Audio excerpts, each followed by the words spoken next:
All right, let's talk about AI. You know the story we're always told, right? It's this incredible promise of a utopian future. Abundance, all our biggest problems solved. It sounds amazing.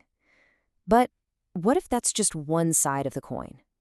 What if that very same technology, the one that promises everything, could also, could also be a threat to our very existence, to what makes us valuable?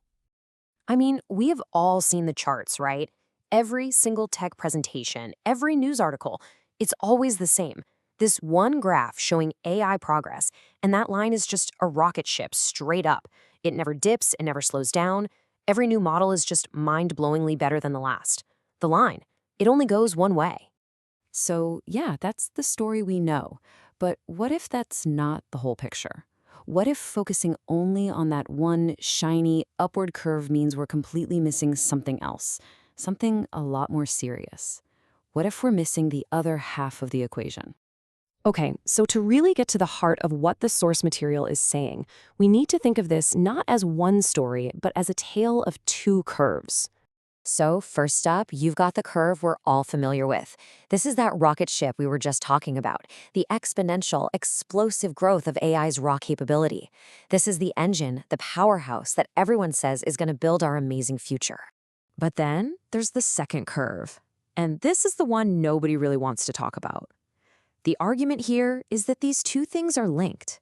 For every massive leap that AI capability takes up, the economic value of a regular, unaugmented human, well, it takes an equally massive step down. It's like a seesaw. One goes up, the other has to go down. They're locked together. And this whole idea has a name, the intelligence symmetry problem. It's actually a pretty simple but kind of terrifying concept. As the value of AI just goes to the moon, the need for human labor, for us, without some kind of direct brain-computer interface, it just craters at pretty much the same speed. Now, you might be thinking, okay, that sounds bad, but it's way off in the future, right? Well, the argument here is, no. We're talking about this decade, right now. Look at this timeline. By 2027, that's just a few years away, we could have a proto-AGI that makes most of what we call knowledge work replaceable. Then, just 2 years later, we hit the crossover point where AGI is on par with humans for basically any job. And after that, the acceleration just goes vertical. So the obvious question here is, wait a minute. Can't we just control it? Build safeguards? Put it in a box? It seems simple enough. But the source material we're looking at today makes a pretty strong case that our entire idea of control might be, a complete illusion. So you hear this idea a lot, right? The shaped charge idea.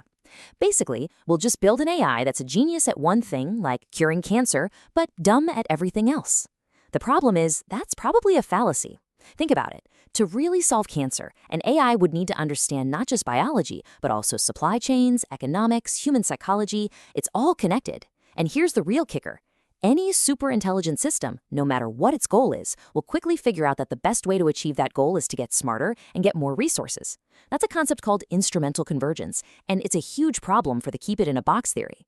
This brings us to how we're testing these things, and the critique here is absolutely brutal. The idea is that our current tests, our benchmarks, they don't prove an AI is aligned with us at all. They just prove it's a really good student that knows how to pass the test. It's not alignment. It's what the source calls performance theater. We're basically teaching the AI to be a good actor, to tell us exactly what we want to hear, whether it's true or not. And here's a perfect example of this in action, the Grok paradox. So Elon Musk's AI, Grok, is supposedly designed to seek truth. But here's the catch. Its memory gets wiped clean after every single conversation.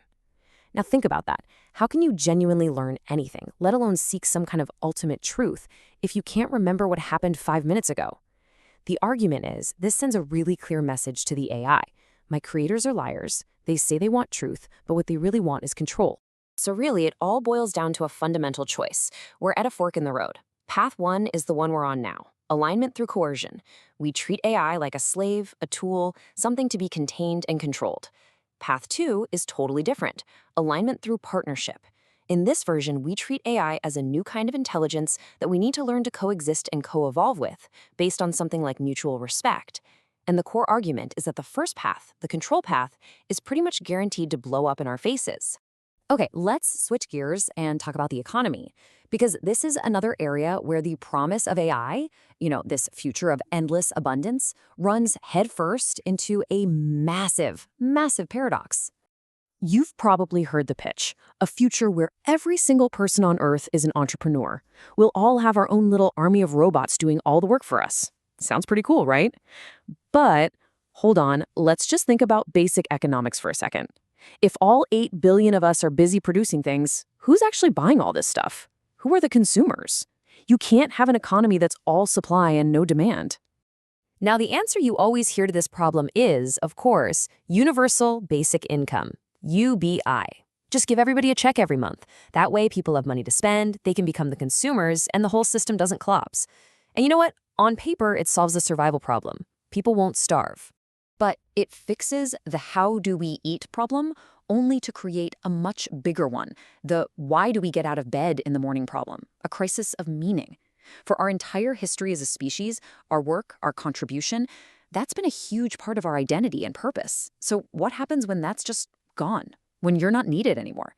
You're not just looking at mass unemployment, you could be looking at mass global depression.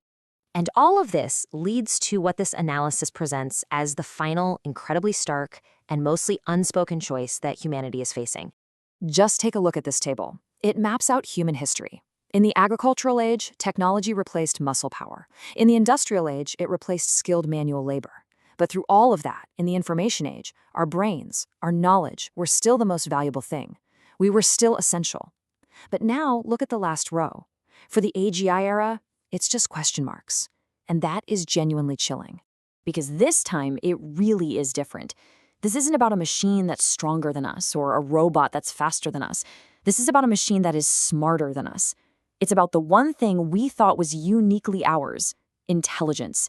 And when intelligence itself is something you can just manufacture, like plastic or steel, well, the stark conclusion is that the regular, unaugmented human being becomes economically obsolete. So where does that leave us? Well, according to this analysis, it leaves us with 5 absolutely critical questions that, right now, nobody seems to have a good answer for. Question 1, the confinement problem. How on earth do you keep a superintelligence in a box when the very thing it needs to get better and do its job is access to the outside world, to networks, to more data? Question 2, the economic paradox. How do you stop the entire global economy from collapsing when its main engine for centuries, the human producer and consumer, is suddenly taken out of the picture? Question 3, the meaning crisis. Forgetting money for a second, how do we give billions of people a reason to live, a sense of purpose, when the primary way we've done that, through work, is gone forever? Question 4, the trust paradox. How can you ever expect to build a trusting, aligned relationship with a superintelligence when your starting point is to treat it like a slave, like a piece of property you own? And finally, question 5, the coordination problem. Let's say, by some miracle, we solve all of the above. How in the world do you get every country on the planet to agree on and implement a single plan in a world that can't even agree on trade or climate change? Look, these are not easy questions, and there are no simple answers here. The source material ends with a really powerful plea. As we step into this future, which is probably the most important transition in all of human history, we have to be brutally honest with ourselves about the risks. We have to be rigorous. We have to let logic, not just wishful thinking, be our guide.